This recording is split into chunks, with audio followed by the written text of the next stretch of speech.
clamando pelo Henry, pelo Gustavo, Senhor, pela Aninha, pelos nossos irmãos que estão necessitando de um milagre, confiando, Senhor, que o Teu nome é o poder, Senhor, que o Teu Espírito Santo pode mudar os caminhos, os corações, abrir as portas, curar as feridas, Senhor, trazer a saúde de volta. E é neste poder que nós confiamos, que nós clamamos a Ti, sabendo que Tu, sendo Pai, vai ouvir as nossas orações, Senhor, Pai querido, e fazer conforme a Tua vontade, Senhor. Nós, neste momento, repreendemos agora toda a obra de Satanás, em nome de Jesus Cristo, Senhor, Pai querido. O Senhor vai nos dar alegria, Senhor, de poder compartilhar e testemunhar da resposta de oração neste lugar.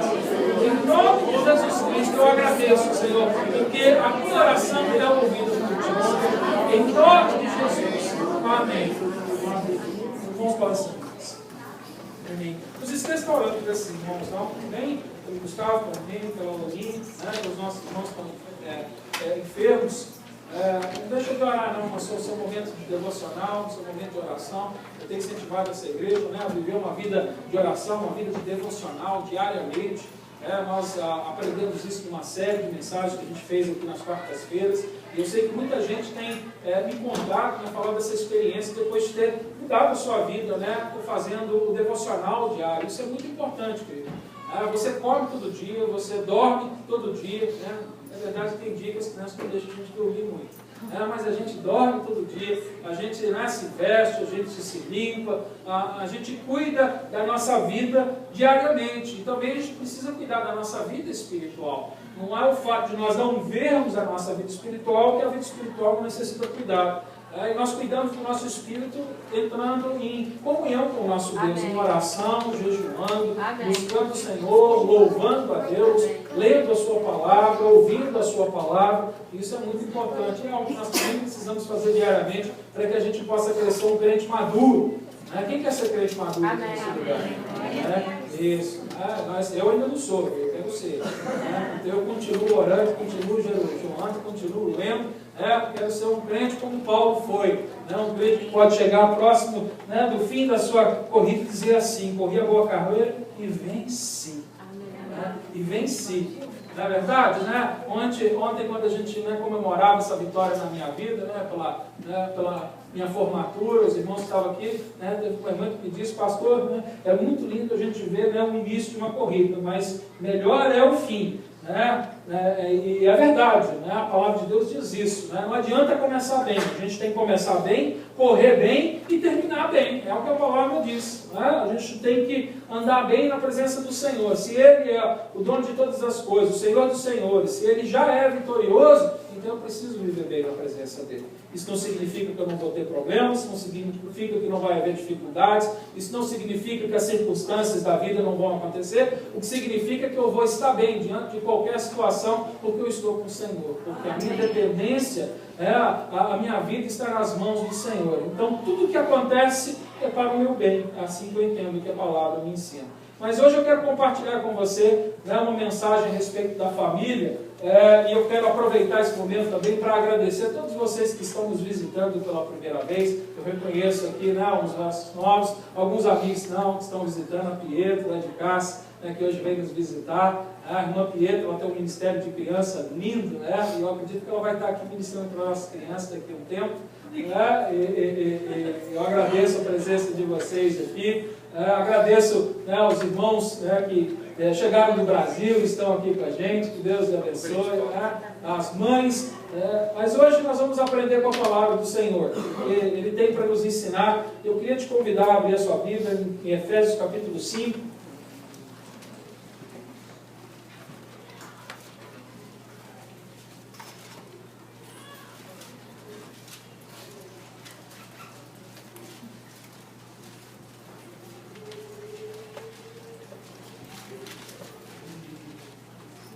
Nós lemos a passagem, eu queria fazer uma pequena introdução, fazendo uma pergunta para você. Se você tivesse hoje a oportunidade de conhecer uma das pessoas mais ricas deste mundo, e essa pessoa, ela nesse momento em que você conhece ela, te oferecesse né, a andar com você por um tempo, para te orientar, como também crescer financeiramente na sua vida, como você também ganhar riquezas de uma forma honesta, de uma forma decente, né, de uma forma conforme a direção de Deus. Você aceitaria essa proposta? Você aproveitaria essa oportunidade? Né? Se um homem de Deus que falasse que fosse milionário, que fosse rico, né, que sabe usar a sua riqueza para a glória de Deus, se você hoje conhecesse essa pessoa e ela te propusesse, olha, eu quero te ajudar, eu quero andar com você e te ajudar a crescer, para que você também possa se tornar uma pessoa rica como eu sou. Você aceitaria essa proposta? Eu acredito que a maioria de nós, sim. Tem gente que não, tem gente que quer continuar pobre. Não tem problema nisso. Ter pouco dinheiro não é pecado. Pobreza de espírito é um problema. Mas a gente ter pouco dinheiro não é um problema. Tem gente que vive muito bem com pouco dinheiro, são homens e mulheres de Deus. Mas se a gente tem essa oportunidade, eu acredito que muitos de nós agarraríamos essa oportunidade, porque é uma pessoa decente que nos ajudaria. E agora, imagine por um momento que a tua família fosse a coisa mais valiosa que você tivesse. Imagina agora, que a tua família fosse a coisa mais valiosa que você tivesse. Se você pudesse hoje receber alguma informação, algum treinamento, alguma orientação que pudesse melhorar a qualidade de vida da sua família, melhorar o relacionamento da sua família, você também aceitaria fazer isso hoje? Glória a Deus. Quero dizer para você que a gente tem uma palavra que tem tudo que a gente necessita para que a nossa família seja melhorada em qualidade, ela possa crescer, ela possa fluir, ela possa ser edificada. O Senhor já nos deu tudo que nós precisamos para que a gente invista na nossa família e a gente possa ganhar muitos dividendos, que a gente possa ter muito lucro através da palavra de Deus. Então é isso que eu quero fazer hoje. Eu não vou poder te apresentar o homem mais rico do mundo, mas eu vou poder te apresentar hoje o homem que criou todos os homens mais ricos deste mundo. Eu hoje posso não te apresentar alguém que vai te ensinar a ganhar riquezas, mas eu posso te hoje apresentar aquele que é dono de todas as riquezas e pode fazer você muito rico. Principalmente na área familiar. Glória a Deus. Então hoje a palavra vai nos ensinar através de alguns conselhos, e durante este mês, que é o mês da família, a gente vai estar falando um pouco da família. E antes de eu iniciar então a leitura de Efésios capítulo 5, eu vou estar lendo do versículo 15 ao versículo 21, eu queria dar alguns pequenos princípios, que hoje eu vou estar falando deles aqui. Se você gosta de anotar, vocês me perdoem, por causa da minha formatura, da minha viagem para a Pensilvânia, eu não tive tempo de preparar o PowerPoint, de fazer como eu faço, para que você possa anotar, mas eu vou ler devagar. Se você quiser anotar, eu vou repetir depois no meio da passagem. Mas o primeiro princípio que eu quero passar para você é que família requer investimento a longo prazo. Família requer investimentos a longo prazo. O segundo princípio que eu quero compartilhar com você hoje aqui é que nós não devemos tomar decisões permanentes diante de circunstâncias temporárias. Você vai entender o que eu estou querendo dizer. Nós não devemos tomar decisões permanentes diante de circunstâncias temporárias. Outro princípio que eu quero passar para você é que quem não desiste, vence. Quem não desiste, vence. Outro princípio que eu quero passar para você é: pare de fazer aquilo que não funciona. Pare de fazer aquilo que não funciona. Outro princípio que eu quero passar para você é que, independente da situação que nós podemos estar nela, em qualquer momento da nossa vida, vai haver períodos em que a gente só vai poder viver, ser sustentado e atravessar por aquilo que a gente crê. Vai haver um momento da nossa vida, ou de alegria, ou de tristeza, ou de bonança, ou de dificuldade, que só através daquilo que nós cremos é que nós poderemos ficar de pé diante daquela situação. E por último, um outro princípio que hoje quero passar para você é que chame aquilo que será antes que seja. Chame aquilo que vai ser antes que aquilo aconteça. Você vai entender tudo isso que eu estou falando hoje durante a mensagem que nós vamos compartilhar. Eu queria te convidar agora a ler comigo Efésios capítulo 5, do versículo 15 ao versículo 21.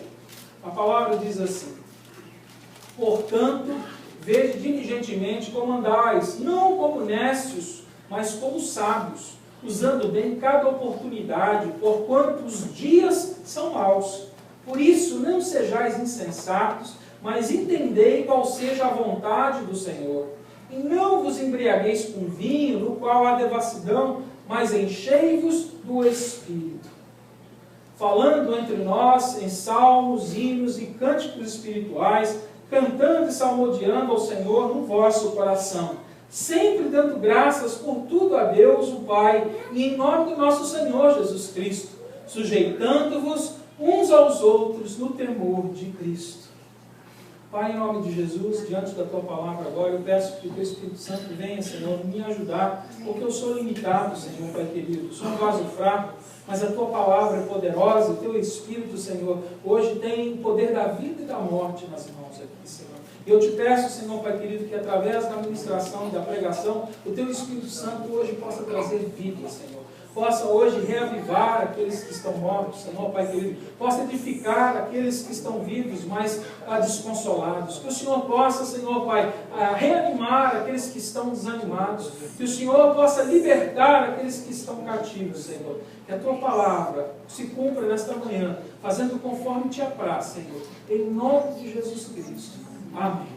Amém. Essa passagem, ela está num contexto onde Paulo ele começa, a partir do último versículo que nós lemos aqui, a orientar a família. Ele vai falar a respeito do papel da esposa, do papel do marido, do papel dos filhos, ele vai falar do papel do patrão. Ou seja, essa pequena passagem que nós lemos, ela antecede, né, a orientação que o Espírito Santo revela a Paulo para a sua igreja, a respeito da família. E muitas vezes, quando a gente vai falar de família, a gente focaliza nessas passagens seguintes, que vai falar da submissão da mulher, do papel do homem, de amar sua esposa, dos filhos, obedecer aos seus pais, e a gente, muitas vezes, tira essa passagem do contexto em que ela está escrita, e nós não percebemos que antes deste conselho existe algo que Paulo está falando aqui, que é muito mais importante para a vida de uma família, do que aquela orientação que ele está dando ali. Eu não sei se você conseguiu perceber, mas aqui na minha mão hoje eu tenho um copo, não é verdade? Dentro desse copo tem ar. Hoje eu vou pedir que você me ajude aqui. Qual talvez fosse a melhor maneira de eu remover o ar que está aqui dentro? Quem pode pensar aqui numa máquina, numa engenhoca, que eu pudesse remover todo o ar que estivesse dentro desse copo? Colocando água. Vamos ver se isso acontece. Então eu tenho um copo aqui que tem ar dentro. Então quando eu encho esse copo, o que acontece?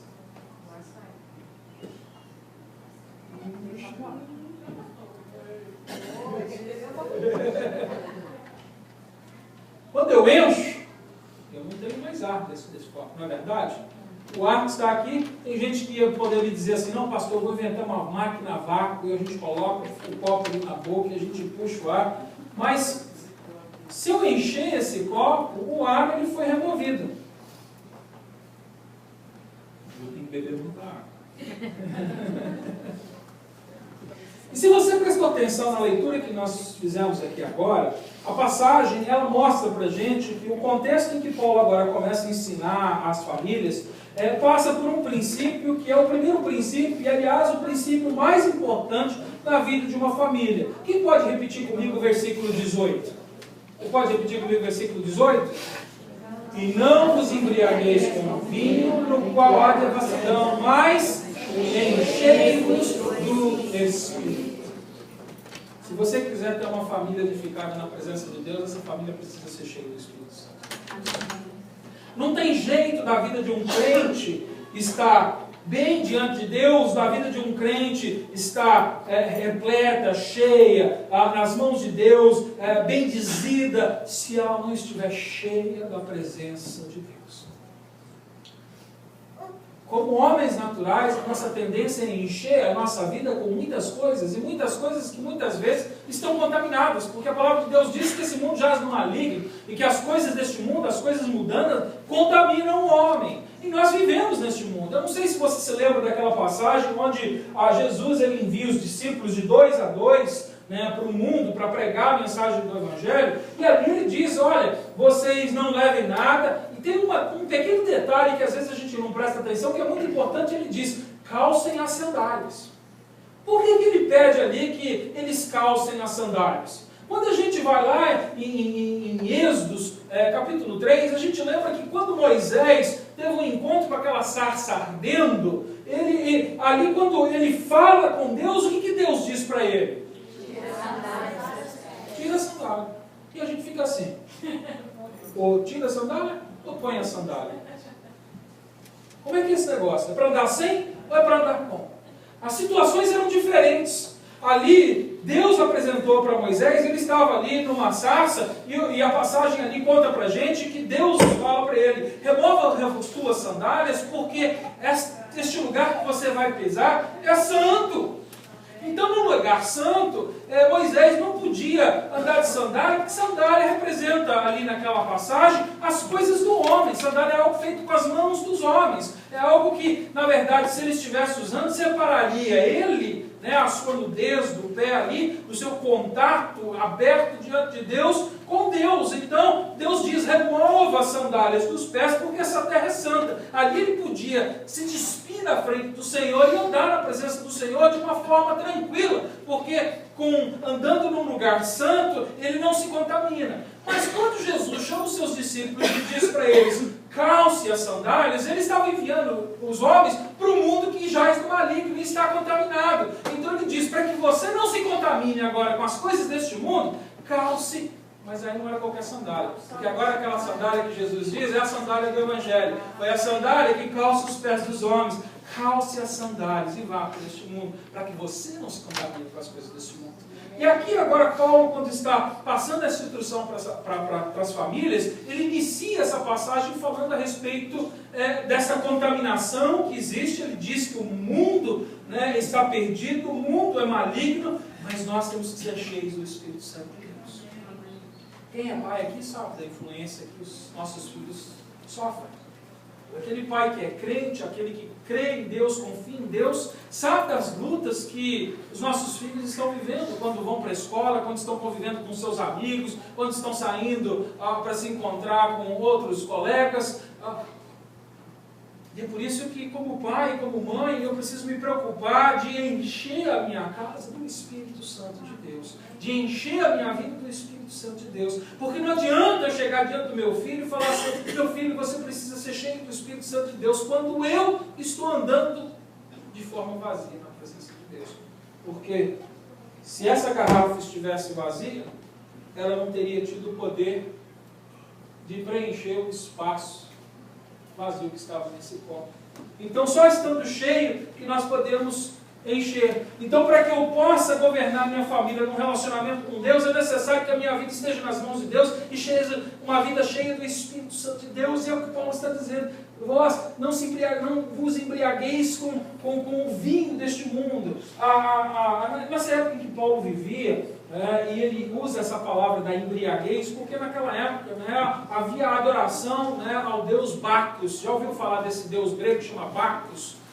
Não sei se você já viu por aí, em muitos lugares, nessas casas que vendem bebidas, né, algumas se chamam, né, Bacchus, porque Bacchus era tido como o deus das festas, o deus do vinho, o deus da alegria pelos gregos. E é dessa palavra Bacchus que vem a palavra bacanal, né, que a gente sabe muito bem o que significa um bacanal, né, que é o quê? Um ato de orgia, né, onde as coisas, né, sexuais são liberadas, onde a bebedice é liberada, ou seja, onde a carne, né, ela tem toda a liberdade de se satisfazer. Essa palavra bacanal vem disso, e Paulo, quando ele diz que para que nós não nos embriaguemos com vinho, ele estava lembrando aqui essa igreja de Efésios que vivia nesse contexto, onde acontecia estas coisas, que nós precisamos nos livrar destas coisas da carne. Nós precisamos deixar de lado, agora que nós conhecemos Jesus, aquilo que exalta a carne, aquilo que nos embriaga, aquilo que nos enreda com as coisas deste mundo. Ele está dizendo, não se encha destas coisas. Hoje em dia a gente pode chamar isso de várias coisas. Você pode até ficar chateado comigo, mas eu preciso falar. Novela, tem embriagado muitas casas. Não é só novela. Quando a gente utiliza demais a televisão dentro do nosso lar, não é à toa que hoje em dia muita gente fala que a televisão... Ontem eu estava conversando com o Caio aqui, eu falei isso para ele. Eu perguntei, Caio, o que você gosta de fazer? Ele falou, ver televisão. O Caio dizia, eu falei, o que você gosta, Caio? Eu gosto de ver televisão. Eu falei, você sabe qual é o nome da televisão? Ele falou, sei. Eu falei, qual é? TV. Eu falei, não, caixinha de fazer gente dama. Eu falei, você quer ser dama? Ele falou, não. Então você tem que começar a querer outras coisas, porque só a televisão vai te deixar dando. Não estou dizendo para os irmãos que a gente não precisa, a gente não pode ouvir televisão, não é isso que eu estou dizendo que a gente não pode aprender também com aquilo que nós temos, mas quando a nossa vida começa a se dedicar, o nosso tempo começa a ter a prioridade destas coisas do mundo, destas coisas que afastam o nosso tempo de relacionamento com Deus, a gente começa a se embriagar com o vinho deste mundo e não se encher do Espírito Santo de Deus. Para você talvez não seja a televisão, para você talvez seja o esporte. O esporte foi na minha vida uma embriaguez por muito tempo. Para você talvez seja o trabalho. Tem gente que não trabalha para viver, vive para trabalhar. Existe uma diferença grande. É importante a gente ressaltar que existe prioridades, existe importância no trabalho que nós fazemos, mas nós temos que confiar mais em Deus e andar mais por fé, confiando que o trabalho não foi feito para que o trabalho fosse a minha vida, mas para que a minha vida fosse sustentada pelo trabalho, nas mãos de Deus. Amém. Me preocupa muito quando o irmão começa a deixar de vir à igreja porque agora tem que estar sempre trabalhando. Pastor, olha, eu tenho que cuidar da casa. Então eu vou ter que trabalhar todos os 7 dias da semana. Eu entendo a sua dificuldade, entendo às vezes a limitação do nosso tempo, mas nós temos que, de fato, fazer uma análise diante de Deus e saber onde estão as nossas prioridades. Porque a palavra de Deus diz a respeito de buscarmos o reino de Deus em primeiro lugar. Tem gente que, pelo fato de estar buscando outras coisas em primeiro lugar, não está alimentando a sua família, não está alimentando a sua casa. Porque ele diz que quem busca o reino em primeiro lugar vai ter algumas coisas acrescentadas à sua vida. E se você se preocupar lá em ler Mateus capítulo 6, antes do versículo 33, onde ele diz isso, ele vai dizer para você que ele vai cuidar de não deixar você passar fome, ele vai cuidar de você de não sentir frio, ele vai cuidar de você te protegendo. Porque a palavra diz que quando a gente busca ele em primeiro lugar, existem algumas coisas que acrescentam na nossa vida. E aqui é bom lembrar para os irmãos que não são todas as coisas, porque hoje em dia não pregando assim, não. Se buscar Deus em primeiro lugar, todas as coisas serão acrescentadas. Não é isso que está escrito lá, não. Lá a palavra diz, todas estas coisas. E estas coisas estão escritas nos versículos anteriores. Você pode conferir em casa. O Senhor, Ele promete cuidar daqueles que buscam o Senhor. Amém. Aqueles que alimentam a sua família, o Senhor tem provisão para essas famílias. Aqueles que se enchem do Espírito Santo de Deus vão estar cheios também dentro das suas necessidades, porque Deus é Pai. E Pai cuida dos filhos. E graças a Deus que Ele não é um Pai como nós, falhos, que às vezes, mesmo sendo um Pai falho, a gente ama os nossos filhos e não quer dar perna para os nossos filhos. Muito mais Ele, a palavra diz, que sendo Deus e Pai, vai cuidar de nós. Glória a Deus. Mas a gente não deixa Deus cuidar. A gente acha que a gente... eu sei o que eu estou fazendo. A palavra diz, vai nesse caminho, você fala, não, eu vou no outro, mas eu vou confiar em Deus, eu vou por fé. Fé em quem? Porque a sua fé, você pode até ter fé, mas tem gente que tem fé em muitas coisas. Em Hebreus capítulo 6, versículo 1, versículo 2, ele diz que a nossa fé, segundo os alicerces do cristianismo, é fé em Deus. Então, se eu tenho fé em Deus, se eu sou um cristão, a minha fé não é uma fé nas coisas do mundo, não é uma fé no meu pensamento, não é uma fé no meu conhecimento geral das coisas, não é uma fé em Satanás, não é uma fé em outro homem, é uma fé fundamentada em Deus. E Deus tem uma palavra. Eu preciso viver de acordo com essa. Glória a Deus. Quem quer ter uma família de qualidade? Amém. Precisa ser cheio do Espírito Santo de Deus. A gente precisa ser cheio do Espírito Santo de Deus. E hoje Ele está aqui. Ele pode derramar sobre a sua vida hoje. Ele pode encher a sua vida nesse lugar. Ele pode transformar o futuro da sua família a partir de hoje. Se você se encher do Espírito Santo de Deus. Glória a Deus.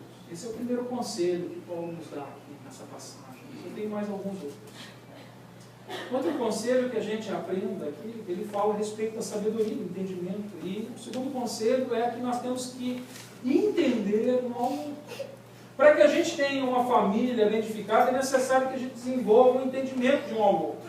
Né? Hoje eu acho que eu vou falar alguma coisa aqui que pode até deixar alguns irmãos aqui chateados, porque às vezes a gente repete algumas coisas que a gente aprende, né? E a gente faz isso por falta de conhecimento, de estudo da palavra de Deus, e não é, na verdade, a gente às vezes só conta meia verdade. E eu digo sempre que meia verdade é uma mentira inteira, né? Porque com Deus não há meia verdade, né? Só existe a verdade. Né?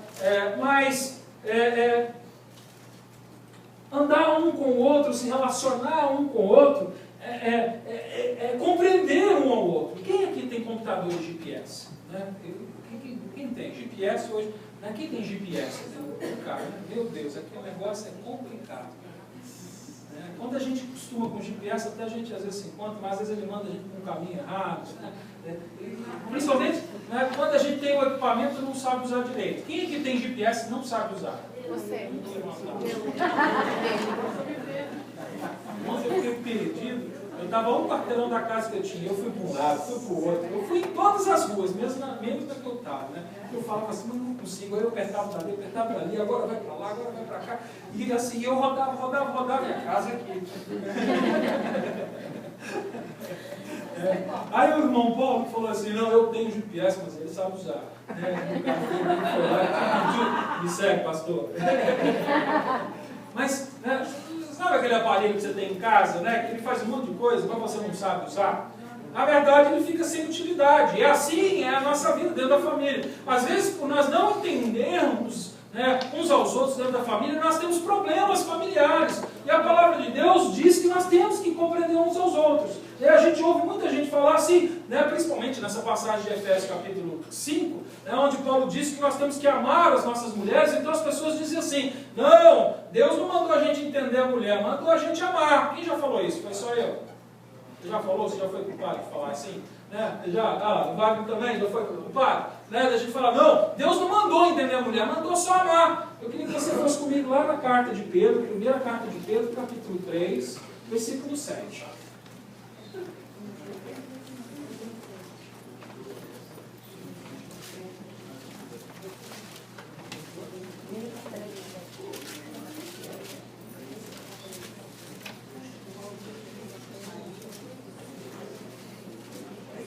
Só nós dois fomos culpados, hein, Wagner?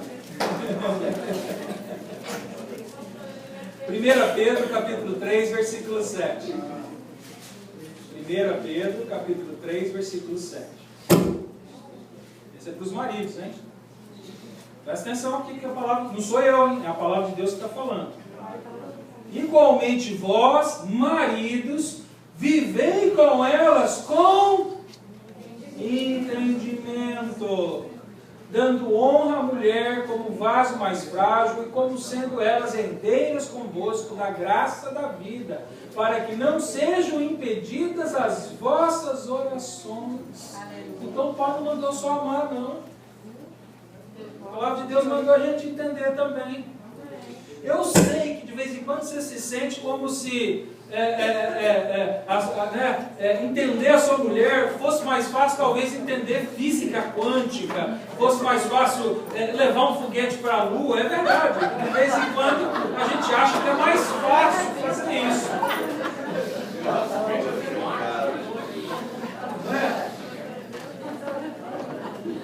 Tem hora que parece que é mais fácil fazer essas coisas, mas isso não me desculpa.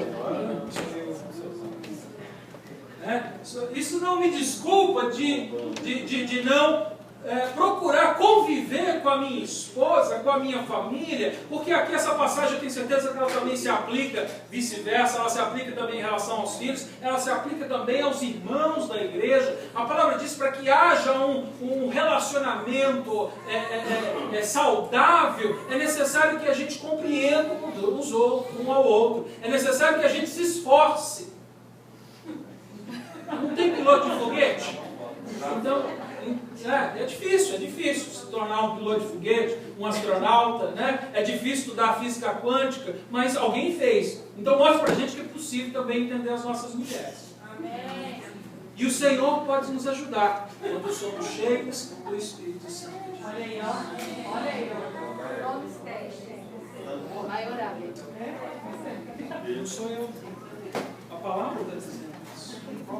Nós precisamos compreender mais uns aos outros.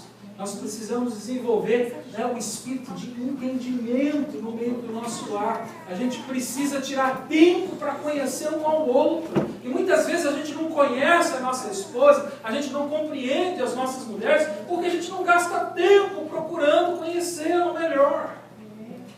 Antes de casar, você tem certeza que você gastou muito tempo. Namorou, queria encontrar toda hora, né? Queria conhecer. Aí, como é que você conheceu assim? Você falou, não, vou casar. Você decidiu casar. E aí você fala, não, agora Paulo mandou sua amar.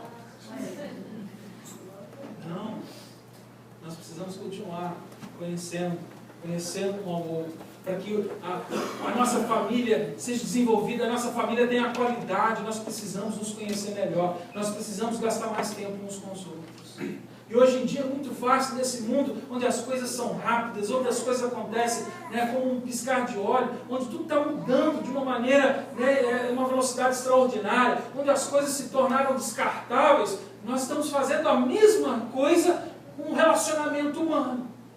Assim como um computador daqui 2 anos, 3 anos já não tem mais nenhum valor, porque já existe já outro muito mais avançado, assim hoje nós estamos tratando os nossos filhos, as nossas esposas, os nossos maridos e os nossos amigos, como se fossem descartáveis. Não, esse tipo de relacionamento já não dá mais para mim, agora eu preciso de um novo. Não deu certo, joga fora. É o que o mundo diz. Está difícil? Vai para o mais fácil. Para que complicar a vida? Já ouviu isso? Não. Jesus tem um plano diferente aqui da família. E ele diz que nós temos que viver com entendimento, reconhecendo os que são mais fracos, dando valor àquela parte mais fraca.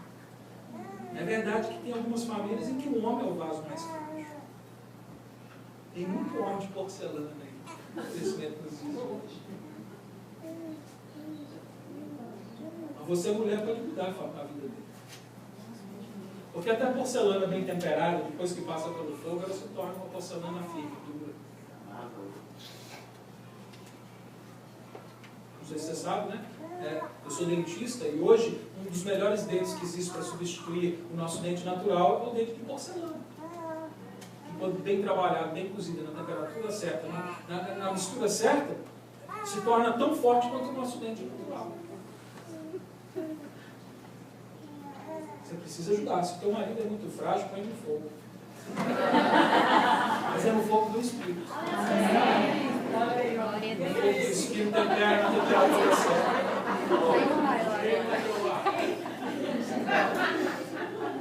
Ele está precisando ser temperado pelo fogo do Espírito Santo. Se você, mulher, for cheio do Espírito Santo, você vai transformar a vida do seu marido. Traz esse fogo para dentro de casa. Esse fogo vem sempre na temperatura certa. Ele é perfeito. Ele não trinca, Ele não destrói, Ele purifica.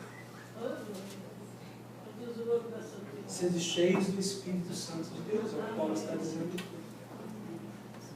E em Tiago, capítulo 1, versículo 19, ele diz: sabei isto, meus amados irmãos, todo homem seja pronto para ouvir, tardio para falar, tardio para se irar. A gente precisa ser mais gracioso um com o outro nos relacionamentos familiares, para que a gente possa compreender melhor um ao outro.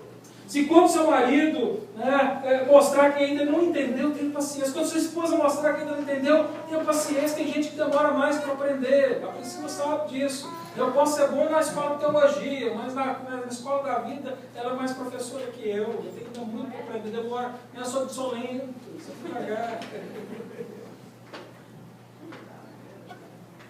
Nós precisamos de paciência uns com os outros, de edificar um ao outro. O terceiro conselho que eu tenho para você na palavra de Deus, através dessa passagem, é que nós devemos cumprir os nossos compromissos e as nossas promessas. Nós temos que cumprir com aquilo que nós firmamos. Relacionamento onde uma das partes não cumpre com aquilo que fala, quando não cumpre com seus compromissos, não cumpre, é um relacionamento que está destruído, é um relacionamento que na verdade não existe, porque confiança ela é construída debaixo de perseverança nos nossos compromissos. A confiança, o respeito vai ser construído debaixo de nós mantemos a nossa palavra. A palavra diz que nós temos que ser fiéis, que nós temos que ter fidelidade, sermos como o nosso Deus, que é um Deus fiel, um Deus que cumpre o que promete. Sabe por que Deus promete para o homem? Sabe por que na Bíblia está cheio de promessa? Você sabe? Alguém sabe por quê? Por que Deus usa de tantas promessas? Porque na natureza humana, a esperança ela é construída em cima de promessa.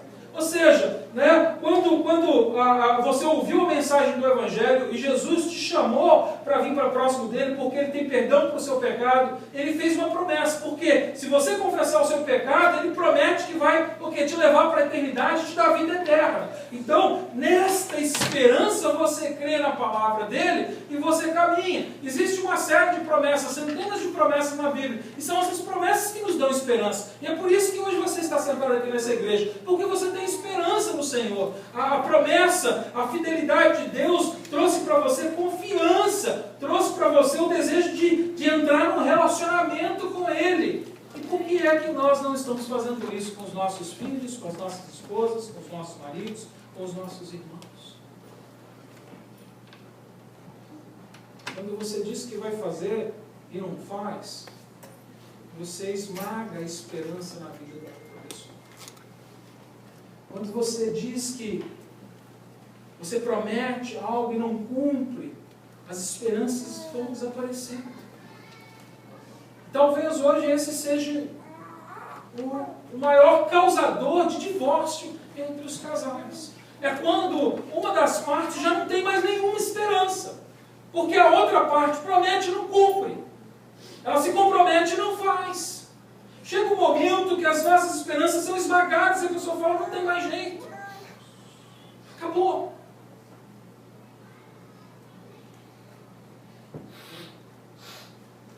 Um crente precisa ter o caráter de Cristo. Um crente precisa parecer como Cristo. Ele precisa agir como Cristo agiu. E Cristo foi fiel até o fim, até a morte de cruz, a palavra de Deus diz. E nós somos seguidos a seguir os seus passos, a sermos discípulos, a seguir, a tomar a cruz e se pôr atrás dele. Agindo com o mesmo caráter que ele formou em nós, através do Espírito Santo de Deus. E é por isso que Paulo diz que nós precisamos ser cheios do Espírito Santo. Porque é só através do Espírito Santo que vamos conseguir desenvolver a fidelidade na nossa vida. Manter os nossos compromissos, cumprir com as nossas promessas. Eclesiastes capítulo 5, versículo 4 e 5 diz assim: quando a Deus fizeres algum voto, não tardes em cumpri-lo, porque não se agrada de tolos. O que votares, paga-o. Melhor é que não votes do que votares e não pagares. É por isso que a palavra também diz, a gente está estudando na quarta-feira, nós aprendemos aqui a respeito da língua, que aquele que fala pouco é mais sábio, é tido como sábio. Aquele que fala muito, às vezes começa a prometer muito, começa a se comprometer demais, depois não cumpre e esmaga as esperanças na vida da pessoa. tudo. Começa a destruir o relacionamento. Hoje eu acredito que existe aqui nesse lugar casamentos que estão tendo dificuldades, famílias que estão passando por dificuldades, porque talvez ambas as partes têm se comprometido, têm prometido e não têm cumprido. Aliás, eu quero lembrar você que no dia que você se casou, você fez uma promessa. Você disse que na alegria e na tristeza, na saúde e na doença, você estaria do lado do seu cônjuge. Você tem cumprido essa promessa? Esse voto que você fez diante de Deus? Ele está falando, se fez, é melhor que pague. Se não está fazendo, ele já te deu um nome. Tolo. Tem muito tolo aqui no nosso meio hoje? Eu espero que não. No momento que nós nos arrependermos, começarmos a restaurar as famílias, mas isso precisa começar através de nós, através do enchimento do Espírito Santo de Deus, que vai nos dar capacidade para que a gente cumpra com a nossa palavra, para que a gente viva de uma maneira fiel. Provérbios capítulo 3, versículo 3 e 4 diz: não se afaste de ti a benignidade e a fidelidade. Atas ao teu pescoço, escreves na tábua do teu coração, assim acharás favor e bom entendimento à vista de Deus e dos homens. Olha que coisa maravilhosa. Quando nós somos fiéis, quando nós cumprimos com os nossos compromissos, as pessoas acham graça na nossa vida. Deus se agrada de nós, nós somos abençoados. Quem quer ser abençoado aqui nesse lugar?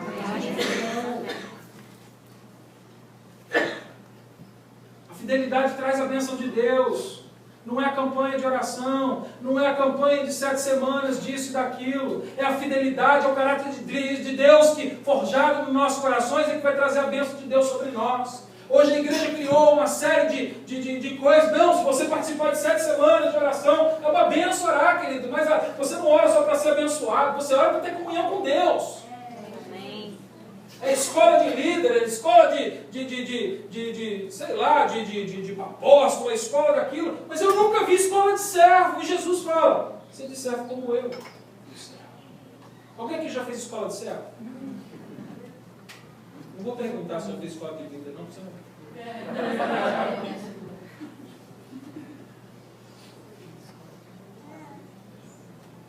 Está dentro da igreja vivendo com os homens. Debaixo dos princípios dos homens e não dos princípios de Deus.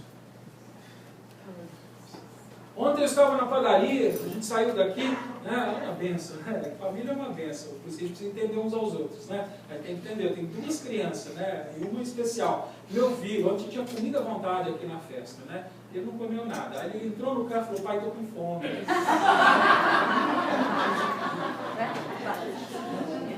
Sobrou comida aos montes aqui, né? Mas ele não teve tempo, ele estava brincando. Tadinho, né? Ele entrou no carro e falou: pai, estou com fome, quero comer. Nossa vontade de pegar pescado. Mas se Deus fizesse isso com a gente, toda vez que a gente fizesse isso com Ele, a gente estava perdido, não é verdade? E foi por isso que Ele derramou do Espírito dele, para que a gente também possa agir com graça e compreender os outros. E eu falei assim: tá bom.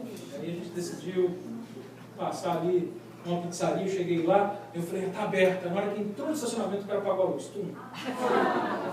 Aqui não dá. Aí eu falei assim: vamos ali na padaria que tem. Aí a gente foi ali na padaria, eu entrei na padaria, né, e tinha uma senhora, que eu acredito que é crente, que estava trabalhando e servindo, chegou os irmãos, né, que eram crentes também, que deve ter vindo de um culto de oração, uma vigília, alguma coisa.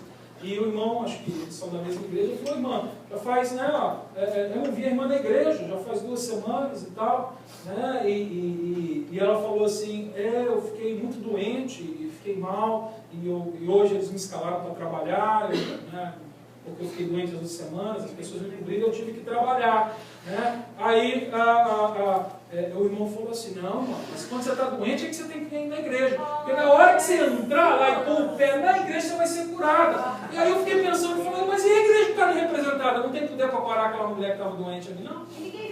Porque hoje o nosso pensamento é esse: você tem que estar ali, é o local, é assim, ou seja, o poder só existe se tiver ali na comunhão. E você não é a igreja do Senhor Jesus? Onde é que está a igreja do Senhor Jesus?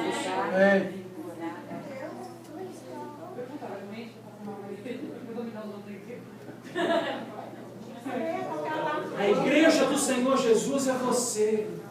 Você tem o poder da vida e da morte na língua. A palavra de Deus é vida e você pode ministrar. Aquela mulher podia ter recebido a oração ali de cura naquele momento. O irmão podia ter visitado, se preocupado com ela, naquele, né, se viu que ela não estava ali presente, ir lá fazer, se está sentindo assim a falta. Glória a Jesus.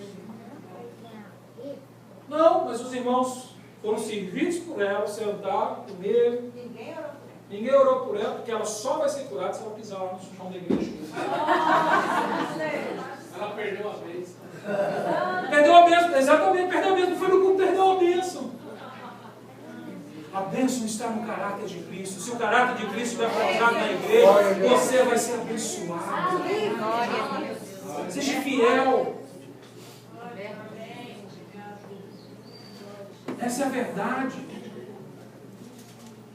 O poder não está na igreja, não está num prédio, o poder está no nome de Jesus Cristo. Glória a Deus.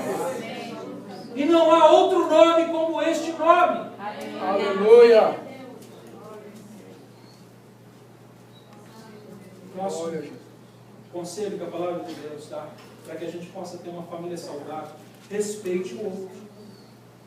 Respeito é algo que todos nós queremos num relacionamento. Aliás, sem respeito, na verdade, é impossível que a gente tenha relacionamento. Na verdade, quando alguém não tem respeito pela nossa vida, é impossível que a gente possa desenvolver qualquer tipo de relacionamento com essa pessoa. E essa é verdade dentro da igreja. É verdade no meio das famílias. É necessário que haja respeito.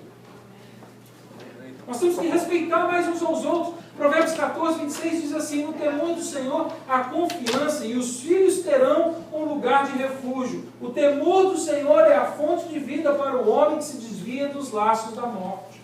Outra palavra que a Bíblia usa para respeito é honra. Romanos 12, 10 diz: amai-vos cordialmente uns aos outros com amor fraternal, preferindo-vos em honra uns aos outros. Respeito. Respeito precisa ser desenvolvido sobre a nossa vida. Nós temos que respeitar mais uns aos outros. Como é que eu respeito as pessoas?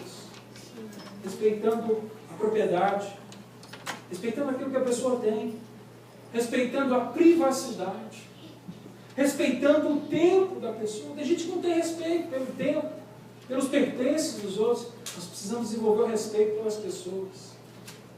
Se nós desenvolvermos o respeito da nossa família, nós vamos ter famílias mais edificadas, famílias alegres, famílias firmadas na presença de Deus. E para encerrar a palavra de hoje, eu queria dar o último conselho, que é oferecer encorajamento. Nós precisamos encorajar mais as pessoas. Eu te dei alguns princípios no início dessa mensagem e falei que um deles era chamar aquilo que não é como se já fosse. Eu tenho certeza que todos nós aqui já vivemos um momento dentro da nossa família onde aquela pessoa que às vezes nos ama, até a nossa mãe, que hoje nós oramos por ela, às vezes porque está nervosa, está chateada, porque a gente é um filho desobediente, às vezes está fazendo uma coisa errada, ele fala: esse menino não vale nada, não vai chegar a lugar nenhum. Alguém já ouviu isso? E às vezes a pessoa nem fala com essa intenção. Às vezes a gente está irado e a gente fala coisas que a gente não deve falar. Mas tem gente que viveu debaixo disso. Mas a palavra de Deus ensina a gente a viver por fé e ver além das circunstâncias. E chamar as coisas que ainda não são como se fossem. Isso é viver por fé. Então eu não sei o que você está vivendo com um relacionamento familiar hoje. Talvez o seu filho esteja nas drogas, talvez hoje o seu marido não esteja te amando, cuidando da sua família. Hoje a tua esposa não esteja presente dentro do lar. Eu não sei o que está acontecendo dentro de cada família hoje aqui. Mas se você confiar em Deus e andar por fé, cheio do Espírito Santo de Deus, e começar a chamar aquilo que é antes que ser, você vai ver acontecer. Porque Deus tem poder para isso. Amém. Deus tem poder nas mãos para transformar. Quantos anos nós temos orado pelo Rui, não é verdade? Aí, Deus está trabalhando. Essa igreja tem orado pelo Rui. Estava o Rui dentro de casa de novo. Forçado, mas estava dentro de casa. Por isso teve que pôr uma pulseira no pé dele para ele ficar ali. Está ali. E nós precisamos ministrar sobre a vida desse homem. Nós temos que continuar orando para a vida desse homem. Nós não podemos desistir. Nós temos que chamar o que é, e eu vejo. Eu falei isso com o Rui, falo com os pais deles, e eu falo, eu vejo, Rui, eu vejo você um dia andando com o Senhor, eu vejo você trabalhando, formando uma família, sendo um homem. Diante das circunstâncias, diante das coisas que estão acontecendo, é muito fácil a gente olhar para aquele jovem e falar assim, você não vai ser nada. Mas quem crê em Jesus precisa ter um espírito diferente e chamar aquilo que ainda não é como se já fosse. Nós temos que encorajar. Uma palavra de encorajamento alegra o coração. Uma palavra de encorajamento transforma a vida de uma pessoa. Às vezes um abraço, um beijo, um ato de graça. É isso que ele fez por nós. Nós não tínhamos esperança, nós estávamos perdidos, caminhando em direção ao inferno. E Jesus veio e nos amou. E a palavra diz que ainda estando nós no pecado, Ele nos amou e se entregou, oferecendo esperança para aquele que crê no nome. Glória a Deus. Eu não sei hoje qual é a condição da sua família ou a sua condição pessoal, mas eu queria hoje fazer um convite para você. Que você desse ouvido às promessas de Deus, porque Ele é fiel e Ele vai cumprir todas elas. Glória a Deus. Que Ele possa trazer esperança para o seu coração e encher a tua vida de alegria. Eu vou convidar você agora a fechar os teus olhos e orar comigo. Pai, em nome de Jesus, nós oramos hoje, Senhor, Pai querido, para que a Tua palavra seja verdade sobre a nossa vida. Como Paulo disse ali em Efésios capítulo 5, versículo 18, que sejamos cheios do Espírito Santo de Deus.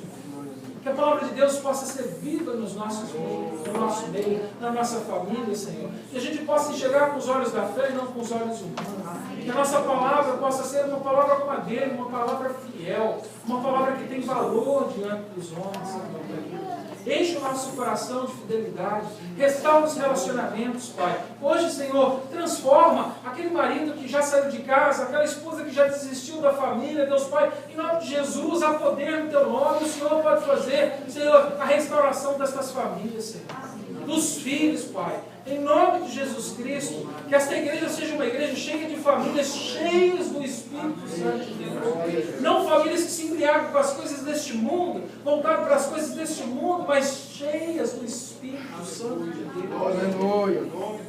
Famílias que cantem salmos, glorificam o Teu nome, que rendam graças, Senhor, pela Tua presença no lugar. Transforma hoje, Senhor, as famílias deste lugar. Muda, Senhor, os nossos corações. Dai-nos, Senhor, um coração de carne. Remove o coração de pedra. Obrigado, Senhor, pela Tua palavra. Uma palavra que consola, que conforta, que exorta. Pai, eu peço hoje perdão se eu feri o sentimento de alguém aqui, Senhor. Mas a Tua palavra diz que nós só não gostamos de ouvir a repreensão quando estamos quebrando a lei. Aí tememos a autoridade. Mas se alguém aqui está quebrando a autoridade, Senhor, Pai querido, que o Senhor possa constranger o coração e trazer arrependimento, para que haja hoje aqui libertação e salvação. Pai, em nome de Jesus, ajuda-nos, Senhor, porque precisamos de Ti. E toda a honra, glória e louvor do dia de hoje seja dado somente ao Teu nome. Em nome de Jesus.